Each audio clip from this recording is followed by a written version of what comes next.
Elles sont présentes dans plusieurs bases de Syrie depuis plus de 10 ans, principalement dans le nord-est du pays. Les troupes américaines sont en place depuis plusieurs années, mais elles vont être bientôt considérablement réduites. Aujourd'hui, 2000 militaires américains sont positionnés en Syrie. La moitié devrait bientôt être redéployée ailleurs. Ces forces ont été déployées en 2014 pour éradiquer l'organisation terroriste État islamique.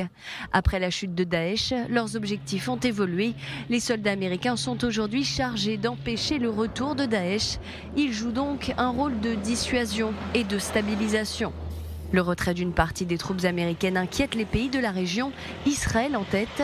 Après la chute de Bachar al-Assad, la Syrie n'est pas encore stabilisée et des groupes terroristes semblent reprendre des forces. L'Iran, lui, cherche toujours à se réimplanter dans le pays. Jérusalem craint que le retrait, même partiel, de l'armée américaine offre une occasion à la Turquie et à son président Recep Tayyip Erdogan de prendre le contrôle de certaines zones stratégiques en Syrie, notamment à la frontière avec Israël.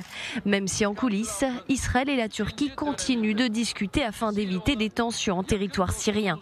Cette annonce de Washington intervient aussi alors que les États-Unis négocient avec l'Iran sur le nucléaire. En cas d'échec, Téhéran pourrait vouloir s'en prendre de nouveau à Israël et aux intérêts américains dans la région.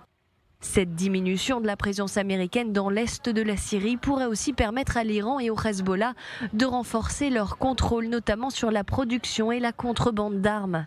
Une initiative de l'administration Trump qui risque donc d'avoir de lourdes conséquences pour le Moyen-Orient. Selon un responsable américain, les troupes devraient quitter le territoire ces prochaines semaines, mais certains médias arabes assurent que les forces américaines auraient déjà commencé à quitter la base de Konoko dans la province de Deir ez-Zor.